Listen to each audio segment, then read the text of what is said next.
ഒരു മാസം 3 ലക്ഷം രൂപ കൈക്കൂലിയായി സമ്പാദിച്ചിരുന്നുവെന്ന് കൈക്കൂലി കേസിൽ പിടിയിലായ കൊച്ചി കോർപ്പറേഷൻ വൈറ്റില സോണൽ ഓഫീസിലെ ബിൽഡിംഗ് ഇൻസ്പെക്ടർ എ സ്വപ്ന.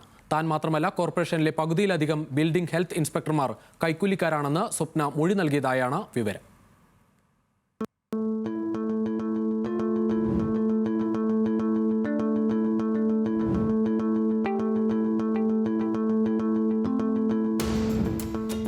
കൈക്കൂലി വാങ്ങുന്നതിനിടെ വിജിലൻസ് ഓടിച്ചിട്ട് പിടികൂടിയ സ്വപ്നയുടെ മൊഴിയിലുള്ളത് ഞെട്ടിക്കുന്ന വിവരങ്ങൾ. ഒപ്പം പുറത്തു വന്നത് കൊച്ചി കോർപ്പറേഷൻ വൈറ്റില സോണൽ ഓഫീസിലെ അഴിമതി കഥകളുമാണ്. മാസം 3 ലക്ഷം രൂപ വരെ കൈക്കൂലിയായി കിട്ടിയെന്നാണ് സ്വപ്ന തുറന്നു പറയുന്നത്. പക്ഷേ കോർപ്പറേഷൻ ഓഫീസിൽ താൻ മാത്രമല്ല അഴിമതി കാട്ടുന്നത്.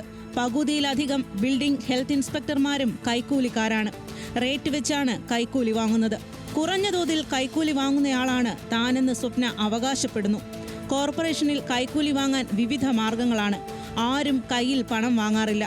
ഓഫീസിന് സമീപത്തെ കടകളിലോ സ്ഥാപനങ്ങളിലോ പണം ഏൽപ്പിക്കാനാണ് പറയുന്നത്. ഓഫീസ് സമയം കഴിഞ്ഞ് മടങ്ങുമ്പോൾ ഉദ്യോഗസ്ഥർ ഇത്തരം കടകളിൽ ചെന്ന് മൊത്തം കളക്ഷനും കൈപ്പറ്റും. കഴിഞ്ഞ ബുധനാഴ്ച തൃശൂരിലെ വീട്ടിലേക്ക് പോകുന്നതുകൊണ്ടാണ് കാറിൽ വന്ന് പണം നേരിട്ട് വാങ്ങിയതെന്നും സ്വപ്ന മൊഴി നൽകി.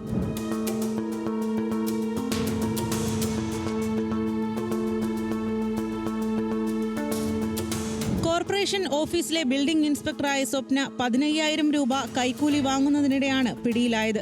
കെട്ടിട പെർമിറ്റിനു വേണ്ടി അപേക്ഷ നൽകി അലഞ്ഞ തൃപ്പൂണിത്തുറ സ്വദേശിയാണ് വിജിലൻസിനെ അറിയിച്ച ശേഷം പണം കൈമാറിയത്.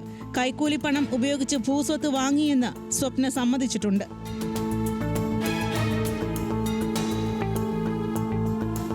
സ്വപ്നയെ 3 ദിവസത്തെ കസ്റ്റഡിയിൽ കിട്ടാൻ വിജിലൻസ് അപേക്ഷ നൽകിയിട്ടുണ്ട്. 3 മണിക്കൂർ നേരത്തെ ചോദ്യം ചെയ്യലിൽ ഇത്രയും വിവരങ്ങൾ പുറത്തു വന്നെങ്കിൽ കസ്റ്റഡിയിലെടുത്തുള്ള ചോദ്യം ചെയ്യലിൽ ഞെട്ടിക്കുന്ന ഉള്ളുകളികൾ പുറത്തു വരുമെന്നാണ് വിജിലൻസ് നിഗമനം. കൊച്ചിൻ കോർപ്പറേഷനിലെ ഉദ്യോഗസ്ഥരുടെ അഴിമതിയെക്കുറിച്ച് വിജിലൻസിന് മുൻപും പരാതികൾ ലഭിച്ചിട്ടുണ്ട്.